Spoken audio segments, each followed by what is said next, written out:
Bendito Deus, Pai eterno, glorioso, nós te damos graças, ó Deus, nesta hora e pedimos, ó Deus, que a tua revelação, Deus, venha sobre nós, para que não estejamos mortos, ó Deus, em conceitos específicos de um passado, mas que possamos viver a tua vontade para o futuro.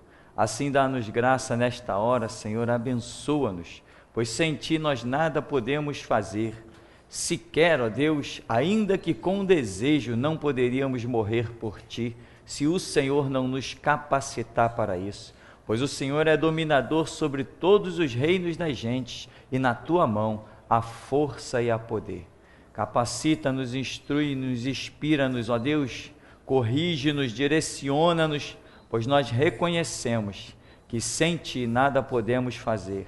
E também viemos nesta manhã dizer-te, ó Deus, que queremos que seja feita a tua vontade, assim na terra como no céu, em nome do Senhor Jesus. Amém.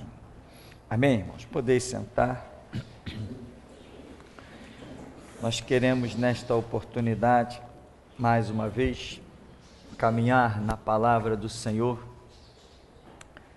Há uma passagem de Apocalipse, no capítulo 6, no verso 9.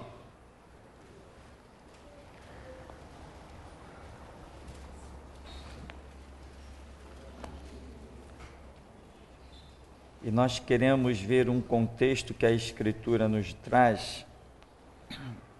Diz assim, é o quinto selo, né? Quando ele abriu o quinto selo, vi, debaixo do altar, as almas daqueles que tinham sido mortos por causa da palavra de Deus e por causa do testemunho que sustentavam. Clamaram em grande voz, dizendo: até quando, ó soberano Senhor, santo e verdadeiro, não julgas nem vingas o nosso sangue dos que habitam sobre a terra? Então, a cada um deles foi dada uma vestidura branca. Eles disseram que repousassem ainda por pouco tempo, até que também se completasse o número dos seus conservos e seus irmãos, que iam ser mortos, como igualmente eles foram. Amém? O que nós queremos ver nesse texto aqui? Eu creio que tem muitas observações a serem feitas. E esse quinto selo é uma visão que o apóstolo João tem exclusivamente sobre os mártires.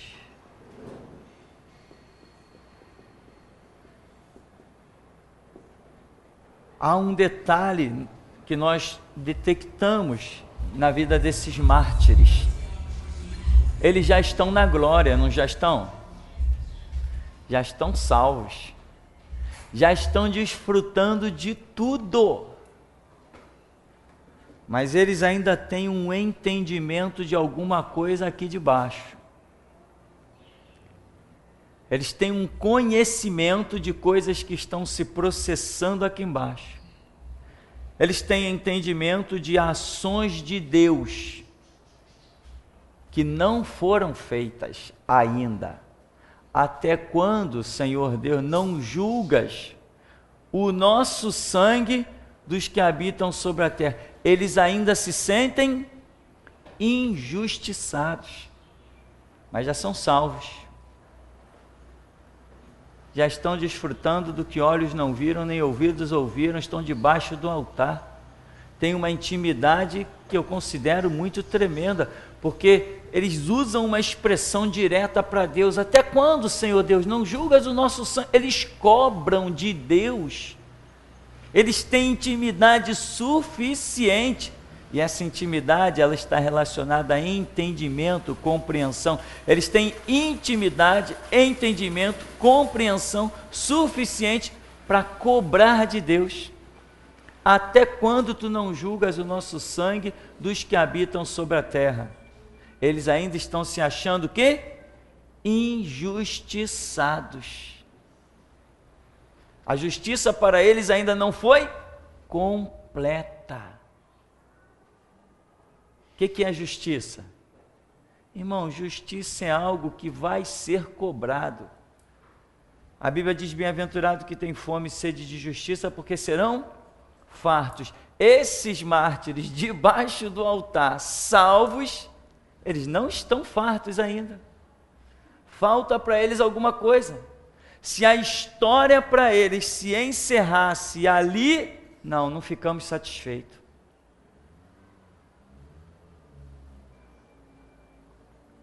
Dá para você sentir o peso do que é um conceito de justiça. Já passou algumas pessoas por esse ministério, e quando nós usávamos a palavra justiça, a pessoa dizia assim: não use essa palavra não. Essa palavra é muito pesada, falar em justiça. Ué, a Escritura não diz: porventura não faria justiça o grande juiz de toda a terra? Jesus não diz: bem-aventurado que tem fome e sede de justiça? Eu tenho que amar e desejar a justiça. Eu tenho que, entende? Mas quem vai estar na frente desse rolo compressor? Sei lá, não me interessa, mas a justiça tem que ser feita. É um conceito que faz parte da personalidade de Deus, é DNA de Deus ser justo e cobrar. E o conceito de justiça de Deus extrapola os nossos conceitos. O assunto não é justiça nessa manhã, o assunto é outro. Mas, por exemplo, quando os amalequitas fizeram o que fizeram quando Israel saiu do Egito, aqueles horrores, mataram idosos, mataram jovens, mataram crianças, vindo por trás do povo quando eles saíam do Egito em direção à terra de Canaã, no Êxodo. Deus falou assim: deixa eles, vai chegar um dia em que eu visitarei a iniquidade de Amaleque. De Moisés para Saul, irmão, centenas de anos.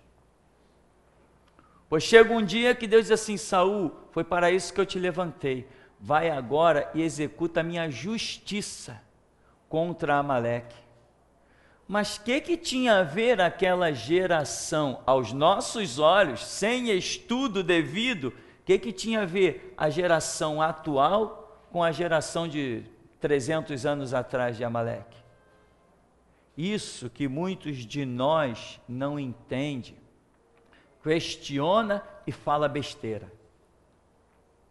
Se Deus disse: vou cobrar de Amaleque, extermina todo mundo, até as crianças que mamam eu quero ver exterminada. Tem mais, eu quero ver exterminado até os animais. A sede de Deus por justiça é tanto que ele vem cobrar na linhagem futura o que os antepassados fizeram. Além de os antepassados já estarem queimando no inferno, ele ainda cobra daquela geração que se levantou, centenas de anos depois, ele vem e cobra, quer vê-los cair a espada sobre a terra. Deus quer ver o seu sangue derramado. Esse Deus é vingativo, é um Deus de justiça. Nós temos uma mensagem intitulada Deus é vingador. Essa mensagem escandaliza cristão para tudo que é canto. Deus é vingador. As pessoas ouvem: não, mas Deus é amor. Eu digo assim: meu irmão, Deus é amor? Para que ele criou o inferno? Quem ama não condena ninguém ao inferno. Se tu ama uma pessoa, tu vai querer o mal dessa pessoa? E tem mais, o inferno é um mal eterno, em que a pessoa se vê ali largada, abandonada, em sofrimento, em tormento, e nunca mais, e tenha consciência de que nunca mais sairá daquilo, que todas as oportunidades da sua vida foram extintas. Isto é inferno. Quem criou esse inferno? Deus, que é amor. Por quê? Por um conceito de justiça que está dentro dele, a balança de Deus.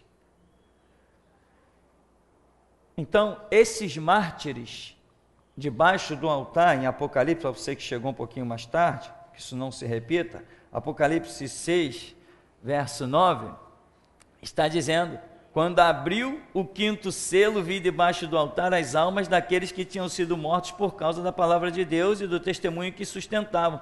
Clamavam dizendo: até quando, ó soberano Senhor Santo e verdadeiro, não julgas nem vingas o nosso sangue dos que habitam sobre a terra? Apesar de serem salvos, estarem numa posição, ultra privilegiada, esses camaradas aqui são os tais.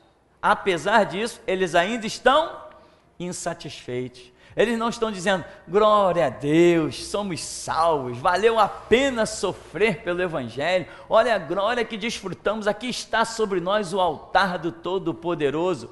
Não é só isso. Não, eu ainda estou injustiçado. Deus, quando que tu vai julgar o meu sangue derramado lá na terra? O conceito de justiça, ele é pesado demais. Ele chega a ser misturado com um conceito de vingança. Por isso, meu irmão, você tem que ter um coração,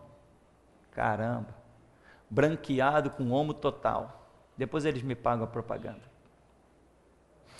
Nem pensando. Você tem que ter um coração, irmão, transparente, sabe? Legal mesmo. Você tem que dizer: Deus, estou eu aqui, pode me julgar, porque eu sei que meu coração é limpo diante de ti. Isso vale, irmão.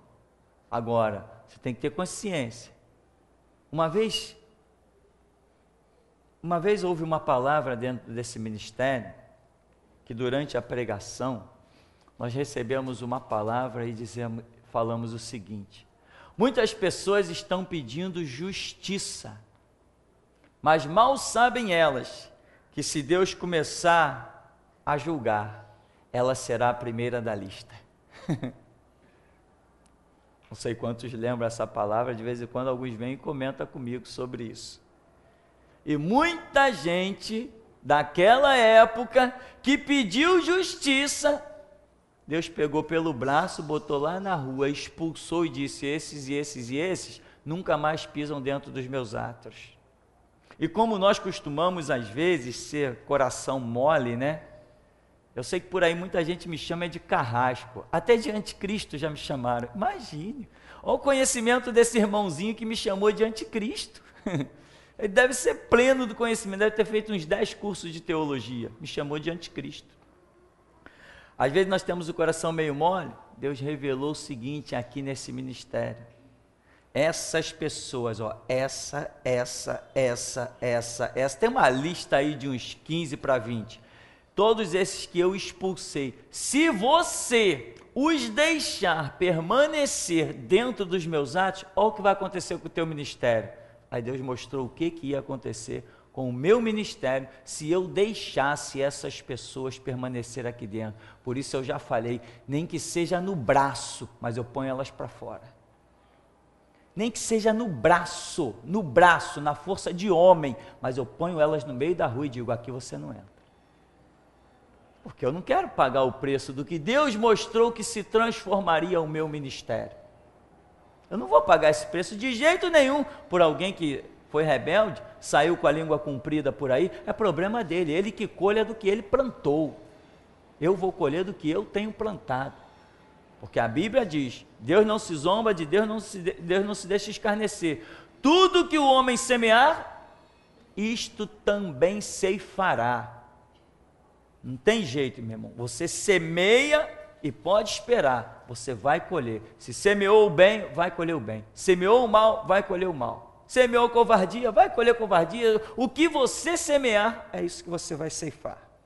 Então, o conceito de justiça é tão pesado que nós já vemos pessoas na glória dizendo: eu ainda estou insatisfeito. A justiça ainda não se cumpriu sobre a minha vida. Eu ainda estou vazio, estou aqui debaixo do altar, mas Senhor, e aí? Como é que está o meu sangue lá sobre a terra que foi derramado? Como? Esse sangue sobre a terra vai ser cobrado de quem? Quem vai pagar por isso? Eu te digo quem vai pagar por isso. toda a humanidade. Toda a humanidade vai pagar por isso. Sabe por quê, meu irmão? Meu pai, hoje eu não ia falar nada disso. Mas, fazer o quê? Bendito seja o nome do Senhor. O que existe é o seguinte: às vezes, as pessoas, a humanidade, vê alguém injustiçado. Aquilo que eu sempre digo, mas as pessoas dizem assim: não é comigo? Ah, se fosse comigo. Não é? Não é comigo. Ah, se fosse comigo. Aí Deus olha assim: a humanidade então está fazendo vista grossa à injustiça. Então, esses que usaram as suas mãos para fazer injustiça são iguaizinhos aos que se calaram mediante a injustiça que viram. São iguaizinhos. Totalmente igual, meu irmão. Acredite. Pode acreditar nisso. A Bíblia diz que Jesus Cristo se transformou em justiça nossa. Ele se transformou em justiça para nós. Ele veio realizar a nossa libertação. Também não era problema dele. Agora, nós, igreja, nós temos uma força inacreditável, meu irmão. Nós temos liderança, nós temos direção, nós temos Deus. Se nós comprarmos a briga de qualquer pessoa, orientados por Deus, com a justiça de Deus, a gente muda qualquer quadro. A gente tem condição de fazer uma pressão violenta. Como eu sempre digo, se as assembleias de Deus não tivessem abandonado Deus e dado os braços para o diabo, hoje, meu irmão, quando se falasse em cristianismo, todo mundo tremeria. Imagina se realmente a chamada universal do reino de Deus, se aquilo realmente fosse uma igreja, contendo os princípios cristãos. Se a tal da mundial, se aquilo realmente fosse uma igreja e não fosse um templo de Satanás como é. Se a Internacional da Graça fosse realmente uma igreja com pessoas dispostas aos projetos desses mártires debaixo do altar, ou seja, dar a vida por Jesus Cristo. Imagina, quem ousaria se meter com um cristão? Quem ousaria mesmo? Intolerância religiosa? Eles nem ousariam formar uma comissão dessa. Nem ousariam. Pois bem, nós lutamos sozinhos contra eles. Vencemos, mas todo mundo se calou. Inclusive teve crentes na internet e por aí falando, né? Não, se o cara foi preso é porque alguma coisa ele fez. Eu também digo que se Jesus foi preso, alguma coisa ele fez. Se Paulo foi preso, alguma coisa ele fez. Pedro foi preso, Tiago, João, foram homens que foram até mortos. Alguma coisa eles fizeram para merecer aquilo. Não é assim que funciona?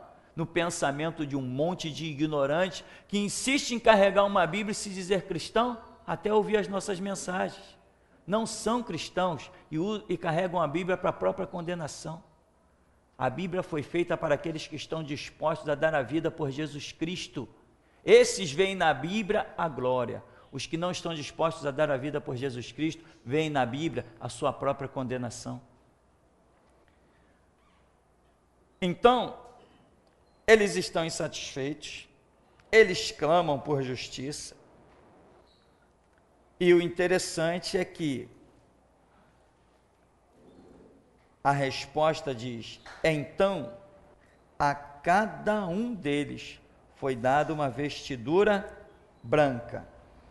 Eles disseram que repousassem ainda por pouco tempo, até que também se completasse o número dos seus conservos e seus irmãos, que iam ser mortos como igualmente eles foram. O que Deus está dizendo assim? Peraí, eu vou julgar sim, mas eu vou julgar tudo de uma vez só, eu não vou julgar aos pouquinhos não. Eu poderia já estar julgando o sangue de vocês, em outras palavras. Deus poderia estar julgando o sangue daqueles ali, mas não está julgando o sangue deles. Está dizendo assim, não, eu quero que juntem outros injustiçados como vocês, eu quero que outros sangues ainda sejam derramados, que aí eu vou fazer tudo de uma vez só. Ou seja, como Deus falou assim para Israel, vocês vão dominar a terra dos heveus, dos jebuseus, dos amorreus, dos filisteus, vocês vão dominar essas terras todinhas, mas só que eu estou aguardando até que a medida dos amorreus faça o quê? Transborde. Ou seja, eles já estão em iniquidade suficiente para que eu os puna, mas eu vou deixar que a iniquidade deles transborde, que aí eu vou exterminá-los. Não foi homem que disse isso, foi Deus. Ele esperou que Sodoma e Gomorra chegasse naquele nível. Para quê? Para exterminá-los. Poderia ter repreendido antes. Por exemplo, Jonas vai a Nínive. Se Deus não manda Jonas a Nínive, logo ela teria sido subvertida. Logo ela teria se transformado em uma coisa horrenda. Mas Deus interveio. Foi lá, Jonas vai a Nínive. E Jonas não quis ir. E Deus obrigou com os seus métodos, obrigou Jonas a ir a Nínive. Não deixou que a medida deles transbordasse. Mas tem momentos em que Deus se ira a tal ponto que diz assim, deixa eles, não vou fazer nada. Poderia exterminá-los agora, mas não vou exterminar. Sei que eles vão dar continuidade à sua maldade, à sua malignidade. E quando o cálice deles transbordar, aí eu julgo, não deixo um de pé. São conceitos de justiça que o nosso Deus tem. Agora, aqui diz assim, repousem até que juntem os seus irmãos, que vão ser mortos iguais a vocês. Ou seja, quando que João teve essa visão aqui? Mais ou menos no ano 60 depois de Cristo. Mais ou menos por aí.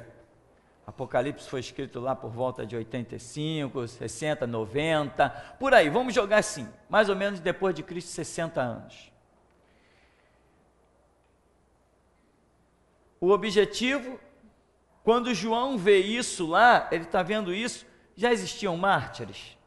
Logo a seguir ali o Império Romano já fez uma festa com sangue de cristão, já tinha misturado sangue de crente, sangue de judeu, com sangue de porco em cima de altar. Etíoco Epifano fez aberrações que chega a ser comparado a um anticristo, umas atrocidades fora do comum. É só você ler os livros de história da igreja que tem aí à sua disposição no nosso centro bíblico. Eles fizeram tudo isso, aí João está contemplando isso. Essas almas representam gente que já tinha passado antes de João, e gente que viria depois de João, e gente que estaria na época de João. Pois bem, lá se vão 2000 anos de história. E eu te pergunto, quanto sangue e quantas almas já se alojaram debaixo desse altar? Na China, todo dia morre um cristão. Todo dia morre um cristão na China. Na Coreia do Norte, todo dia morre um cristão. No Egito, todo dia morre um cristão. São lugares dominados pela maioria muçulmana e pela maioria comunista, governo comunista. E todo dia está sendo morto cristão, nas piores atrocidades. Está juntando. Quando Deus manifestar a sua ira, vai ser algo devastador. Algo tão devastador que a Bíblia nós chamamos de grande tribulação. E Jesus diz que aqueles dias serão tão terríveis como Antes daquele dia, dia igual não existiu. E após aqueles dias, dia igual não existirá. Será o pior momento que a história da humanidade irá contemplar. Irmão, dá para você imaginar? Olha tudo que já se passou. Tsunamis, terremotos. Na Turquia, um terremoto dizimou o país. Quase acabou com o país, o terremoto da Turquia. Agora, recentemente, nos nossos dias aí, poucos meses para trás, as tsunamis têm causado horrores. O dilúvio, imagina o que foi o dilúvio. As águas subindo e pessoas querendo se salvar sem ter para onde ir. O afogamento em massa de milhões de pessoas. O que mais? Sodoma e Gomorra, fogo caindo do céu e as pessoas não tendo para onde fugir. Imagine as atrocidades que este mundo já conheceu. Primeira, Segunda Guerra Mundial, as menores guerras que existiram, as guerras do Golfo, a guerra do Vietnã. Pega os relatos na internet dos soldados, das pessoas que participaram desta guerra. Até hoje eles não podem ouvir o barulho de um avião, porque correm e se escondem debaixo da cama. Pessoas que, se você fizer para ele um gesto de arma, ele se desespera, ele parte para cima de você para te matar, ou então foge. Pessoas que tiveram seu psicológico totalmente abalado, criaram distúrbios irreversíveis. Não estou falando de uma, nem de 10, nem de 100 pessoas, eu estou falando de massas que não dormem mais, pessoas que não dormem mais porque têm medo de fechar o olho e o inimigo achar, e o inimigo atingir, pessoas que estiveram em campos de guerra, campos de concentração. Pois bem, todas essas angústias e aflições, Jesus falou, nada disso se compara à grande tribulação. Ele diz assim, e se aqueles dias não fossem abreviados, nenhuma carne se salvaria. Pois bem, aqui estamos nós, sabemos, neste século 21 se dará esse tempo aqui, neste século 21 que nós já adentramos, estamos em 2013, estamos no século 21, neste século se dará isso, essa grande tribulação vai acontecer. E Jesus falou, nunca houve na história da humanidade um dia tão terrível como esse. Ou seja, o dia em que Deus marcou para cobrar o sangue e fazer justiça aos seus mártires. Só um detalhe ainda voltando, né? Que diz que vi debaixo do altar as almas daqueles que tinham sido mortos por causa da palavra de Deus e por causa do testemunho que sustentavam. Veja bem o detalhe. Isso é importantíssimo, irmão, reconhecer. Eles foram mortos por quê? Por causa da palavra de Deus. E por causa de quê? Do testemunho que sustentavam. Olha, irmãos, tem muita gente por aí completamente equivocada, confundida. Eu sou membro da igreja. Tá, e você conhece a palavra de Deus? Eu frequento a igreja tal, e você tem a palavra de Deus? Você fala de Deus para alguém? Você testemunha de Cristo? Quando as situações te cercam, quando situações vêm contra você, o que você fala? Você se cala? Você tem a política da boa vizinhança? Ou, como diz aqui, né? Por causa do testemunho que sustentavam. Tem gente que dentro da igreja é o tal, né? Prega que é uma maravilha. Irmão, porque a Bíblia, porque isso, e toma ali verso bíblico, e não, porque é isso mesmo, porque Jesus é o tal, e fogo no diabo e tal, e acabou. Mas lá fora não tem crente. Lá fora o camarada não é nada. Lá fora alguém vem falar de espiritismo, ele, não, irmão, é tudo bem, cada um segue a sua opinião, né? Lá fora alguém vem falar de homossexualismo, cada um vive a sua filosofia de vida, né? Cadê o testemunho? Não está sustentando. Não, irmão, nós temos que ter sabedoria, né, para falar, né? Não podemos fazer guerra. Irmão, que tem de gente confundindo sabedoria com covardia. Tem muita gente, né? Uma vez, uma pessoa, no começo da obra aqui, uma pessoa passou por mim, poxa, eu tenho ouvido aí o que você tem falado, mas eu senti de Deus te dar um recado. Falei, é mesmo? Eu já comecei a rir por dentro, porque eu já conhecia a pessoa e sabia que ali poderia falar o diabo, mas não Deus. Mas a pessoa pensa que é crente, uma dessas crentezinhas da nova vida, né? Aí eu, é mesmo? Dá um recado então. Não, porque Deus está falando para você ter mais sabedoria na hora de falar. Eu falei, sabedoria ou covardia? Não, sabedoria. Eu falei, sabedoria? Não, sabedoria você não se preocupa não, porque sabedoria eu tenho. É para rasgar o verbo. Ah, você acha que é assim? Eu falei, é assim mesmo, eu não abro mão de ser assim. Eu quero que amanhã as pessoas olhem para mim e me chamem de fanático, de louco, de maluco. Tem que ser assim. Ah, então tá bem, tá. Muito obrigado pelo seu recado, tá? As pessoas querem que a gente seja covarde. Meu irmão, não existe política de boa vizinhança para a igreja. E te digo mais, por mais que você queira fazer a política da boa vizinhança, sempre vai ter alguém te enchendo o saco. Então, meu irmão, proclama logo a guerra e viva a realidade. Tinha um palhaço que vinha bater o tempo todo aqui na porta da igreja. Um dia ele bateu na porta da igreja e falei, tu vem bater na minha porta, eu quebro a tua cara. De homem para homem eu estou dizendo, se tu encostar a mão na minha porta de novo, eu quebro a tua cara. Pronto, nunca mais bateu. Nunca mais bateu. Está vindo me afrontar como homem? Então vai ver que eu nasci homem, DNA de homem.